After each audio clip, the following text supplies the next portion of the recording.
So, after King David, his son becomes king, and his son is called Solomon. Solomon, yeah.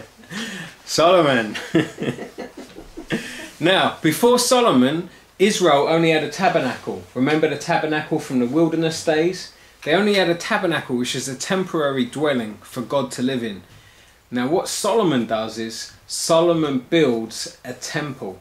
He builds the temple, a permanent structure for God to live in. And if you look at 1 Kings chapter 6, verses 29 to 35, which you just read, what does he decorate the temple with? Wood. Gold. Cherubim, yeah, which are angels. What's the other thing? Palm trees, very nice. Gold. Gold, yes, and open flowers, right? So palm trees and flowers and cherubim, what do you think this symbolises? What place? Heaven. Think of Eden. Eden, yeah? So the idea here is that it's like you've got Eden again. You've got God's place recovered. Eden, yeah? The Garden of Eden. The temple is symbolising the Garden of Eden, which we've seen in the past is God's place. So this is going to be God's place now, where God's people can be with God and they can enjoy rest. And the thing about Solomon was that during Solomon's reign, the people enjoyed rest because his dad, David, King David, had destroyed all their enemies.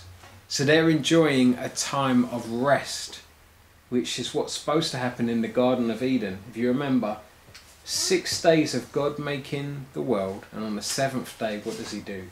Rest. That's right, he rests on the 7th day.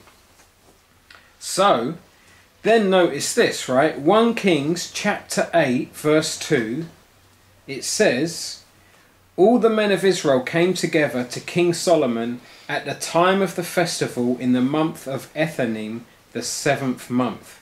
Now this is when Solomon is going to dedicate the temple.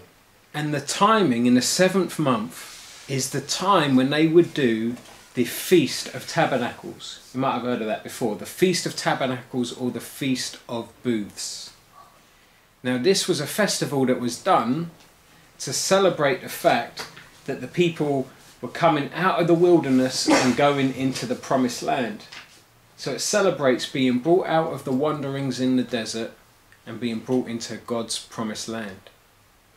And so when does Solomon dedicate the temple? He does it at a time when they have a feast, a festival that celebrates God bringing them out of the wilderness and bringing them into his special place.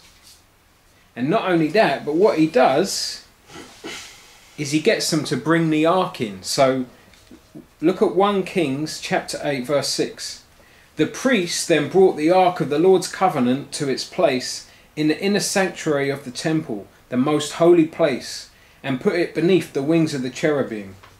When the priests withdrew from the holy place, the cloud filled the temple of the Lord, and the priests could not perform their service because of the cloud, for the glory of the Lord filled his temple. Then Solomon said, the Lord has said that he will dwell in a dark cloud. I have indeed built a magnificent temple for you, a place for you to dwell forever. So, at this festival of tabernacles, what Solomon's doing is celebrating the Exodus. People being brought out of bondage, out of slavery and brought into God's place. And at the same time, he's dedicating the temple.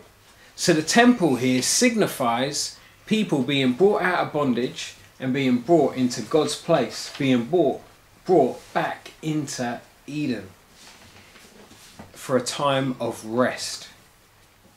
And this cloud, when they bring the ark into, because remember they carried the ark around in the desert, when they bring it into the temple and then the priests leave, there's a cloud that fills the temple. And if you remember in the Exodus story, there was a cloud. And so what you've got here is just all this stuff that reminds you of the Exodus story. And the cloud speaks of God's glory. And God's glory is now in the temple, which is telling people that God lives in the temple. His presence now is in the temple. He is dwelling with God's people in God's place.